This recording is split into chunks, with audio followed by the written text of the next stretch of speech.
Hello guys and welcome back to our channel. This is Rupali Vishwakarma. जैसे कि आप देख सकते हैं आज का जो हमारा सेशन है वो हिंदी का सेशन है। अगर आप किसी भी एग्जाम की प्रिपरेशन कर रहे हैं जिसमें कि हिंदी आती हो, जैसे अगर आप प्रिपेयर कर रहे हैं यूपी टेट की, सी टेट की, यूपी पीजीटी, यूपी टीजीटी या कोई भी ऐसा एग्जाम जिसमें आपका हिंदी से क्वेश्चन आता हो, तो आपके लिए एक बहुत ही ज़्यादा इंपॉर्टेंट सेशन होने वाला है। और ये बिल्कुल ही बेसिक चीज़ है। मतलब अगर आप कहीं पे भी एग्जाम की प्रिपरेशन कर रहे हैं तो यहीं से आपके टॉपिक स्टार्ट होते हैं। सबसे पहला आपका टॉपिक होता है हिंदी भाषा का इतिहास, क्योंकि हमें ये जानना जरूरी है कि ये चीज़ आई कहाँ से, उसके पहले कि हम उसे पढ़ें। ठीक है, तो आज का जो हमारा टॉपिक है वो होगा हिंदी शब्द की व्युत्पत्ति, यानी हिंदी शब्द कहाँ से निकल के आया और हिंदी भाषा का प्रादुर्भाव। ठीक, तो आज हम करेंगे ये। तो स्टार्ट करते हैं। और ये जो भी देखो यहाँ पे लिखा गया है परीक्षा में पूछे गए प्रश्नों का संकलन, तो यहाँ से जितना भी हम लोग पढ़ेंगे इसके बाद आपका एक टेस्ट होगा। उस टेस्ट में आपको वो सारे क्वेश्चंस करने होंगे जो कि आपके एग्जाम में पूछा गया है। तो अगर आप किसी भी एग्जाम के लिए प्रिपेयर कर रहे हैं तो अगर आपने इतना पढ़ लिया जितना आपको इस लेक्चर में पढ़ाया जाएगा, इसके और भी कई सारे लेक्चर्स आते रहेंगे, जैसे कि आपको यहाँ पे दिख रहा है 1, तो ये इसका लेक्चर नंबर 1 है। 2, 3, 4 जितने भी लेक्चर्स लगेंगे इसको कंप्लीट करने में वो सारे आएंगे। उसके बाद सेकेंड चैप्टर, और इस तरह से करते हुए हम सारी चीजों को कवर अप करते चलेंगे। तो ये है आज का आपका टॉपिक। आई होप कि आपको समझ में आ गया होगा। तो चलो टॉपिक स्टार्ट करते हैं। स्टार्ट करने से पहले अगर चैनल पे नए हैं तो चैनल को सब्सक्राइब कर लें, बेल नोटिफिकेशन ऑन करिए जिससे आपको हमारे आने वाले सभी वीडियोस के बारे में पता चलता रहे। और अब आगे आप जब वीडियो देख लेंगे तब अगर आपको पसंद आए तो आप लाइक भी कर दीजिएगा। तो चलो सबसे पहले स्टार्ट करते हैं कि हिंदी शब्द की व्युत्पत्ति कहाँ से, यानी हिंदी शब्द आया कहाँ से। ठीक है, हिंदी शब्द की व्युत्पत्ति कैसे, किसी तरीके से तो हुई होगी, ऐसे ही तो हिंदी बन गया नहीं होगा। तो हमें देखना है कि हिंदी कहाँ से आया। तो देखो, वैदिक संस्कृत, लौकिक संस्कृत, पाली, प्राकृत, अपभ्रंश आदि किसी भी प्राचीन भाषा में हिंदी शब्द उपलब्ध नहीं है। ये सारी आपको पता है कि प्राचीन भाषाएं हैं। वैदिक संस्कृत हो गया, लौकिक संस्कृत, पाली, प्राकृत और अपभ्रंश, ये सारी आपकी प्राचीन भाषाएं हैं। और इन सब में कहीं भी हिंदी शब्द आपको नहीं मिलेगा, हिंदी शब्द उपलब्ध नहीं है। वस्तुतः हमारी हिंदी भाषा का नाम हिंदी किसकी देन है? ईरानियों की, यानी ईरान के लोगों ने हमारी भाषा को हिंदी नाम दिया। ठीक है, संस्कृत की स ध्वनि में संस्कृत की जो स ध्वनि है यानी स, उसको फारसी में आप क्या बोलेंगे? ह।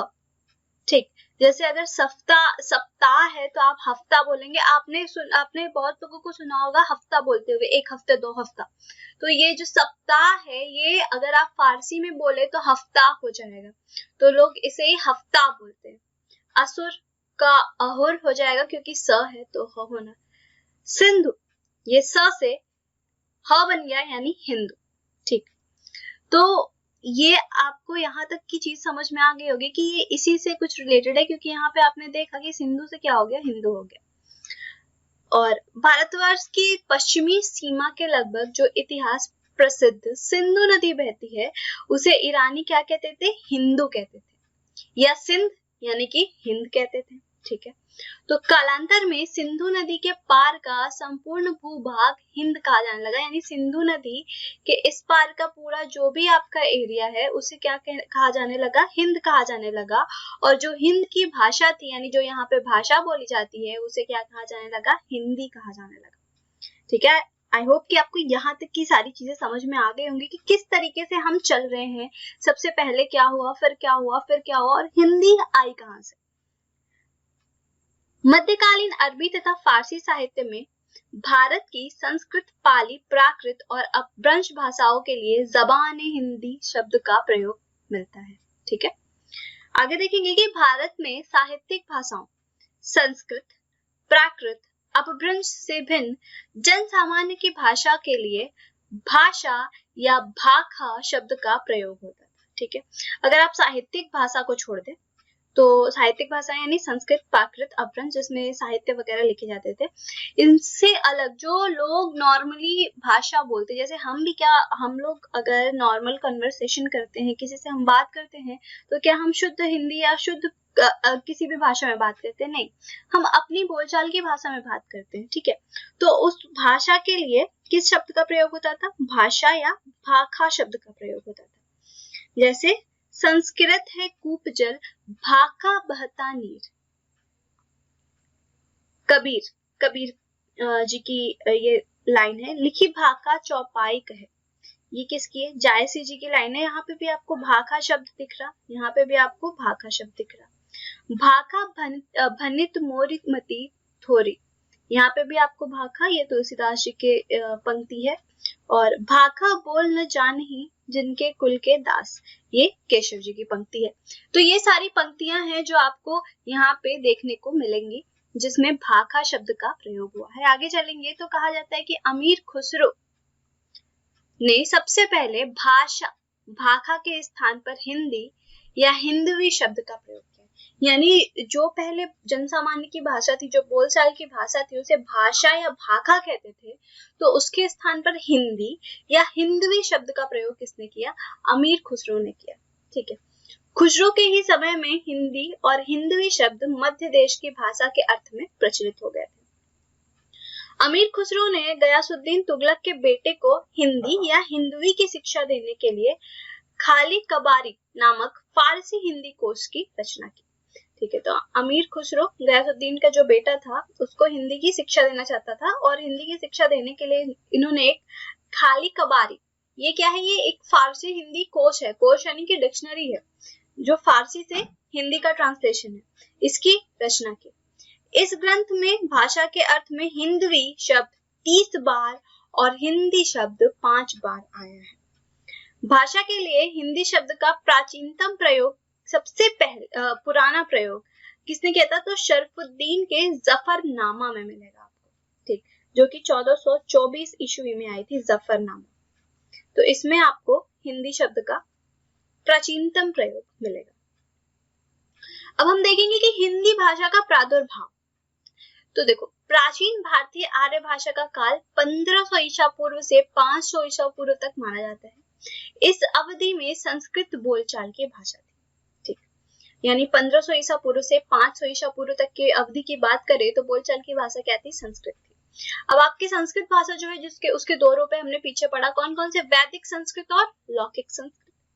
तो देखो, संस्कृत कालीन बोलचाल की भाषा कालांतर में, मतलब धीरे धीरे परिवर्तित होकर पाली के रूप में विकसित होने लगी। इसका समय 500 ईसा पूर्व से पहली ईस्वी तक है। पाली का मानक रूप बौद्ध साहित्य में उपलब्ध है। बौद्ध साहित्य में आपको पाली का मानक रूप देखने को मिलेगा। कालांतर में पहली ईस्वी तक आते आते पाली की बोलचाल की भाषा विकसित होती गई और प्राकृत के रूप में आ गई। यानी समझ रहे हैं आप, पहले संस्कृत से क्या हुई? पाली। अब पाली से क्या हो रही है? प्राकृत हो रही है। इस अवधि में आपने देखा शौरसेनी, पैशाची, ब्राचड़, महाराष्ट्री, मागधी और अर्धमागधी, इन नाम की क्षेत्रीय बोलियां भी क्या हो गई? विकसित होने लगी। ठीक, हिंदी का विकास क्रम आप देखेंगे। संस्कृत में आपके दो रूप, वैदिक और लौकिक। संस्कृत से क्या हो गई? पाली, पाली से हुई प्राकृत, प्राकृत से होगी अपभ्रंश, अपभ्रंश से होगी अवहट, और अवहट से क्या होती है? हिंदी होती है। और प्राकृत से अपभ्रंश के जाने के बीच की अवधि में आपको ये कुछ क्षेत्रीय बोलियां देखने को मिलेंगी, जैसे शौरसेनी, पैशाची, ब्राचड़, महाराष्ट्री, मागधी और अर्धमागधी।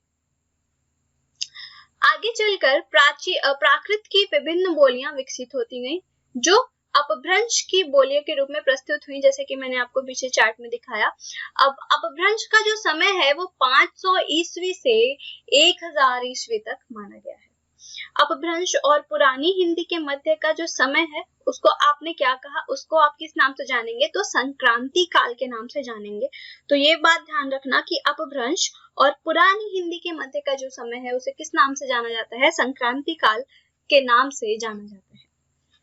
चंद्रधर शर्मा गुलेरी ने राजा मुंज को पुरानी हिंदी का प्रथम कवि माना है। तो आपसे पूछा जा सकता है कि चंद्रधर शर्मा गुलेरी ने पुरानी हिंदी का प्रथम कवि किसे माना है? तो किसे माना है? राजा मुंज को। अपभ्रंश को रामचंद्र शुक्ल ने प्राकृताभास तथा चंद्रधर शर्मा गुलेरी ने पुरानी हिंदी कहा है। ये जो आपकी अपभ्रंश भाषा है, यहाँ आपने देखा अपभ्रंश, ये रहा, तो इसे ही रामचंद्र शुक्ल ने प्राकृताभास कहा और चंद्रधर शर्मा गुलेरी ने क्या कहा, हिंदी कहा। और यही अपभ्रंश आपकी उसके प्रथम कवि को राजा मुंज के नाम से जाना गया। ठीक है, आगे देखेंगे कि अपभ्रंश की उत्तरकालीन अवस्था अवहट्ट के नाम से जाने लगी, यानी अपभ्रंश जब आगे बढ़ता गया तो उसे उसे किस नाम से जाना जाने लगा, अवहट्ट के नाम से।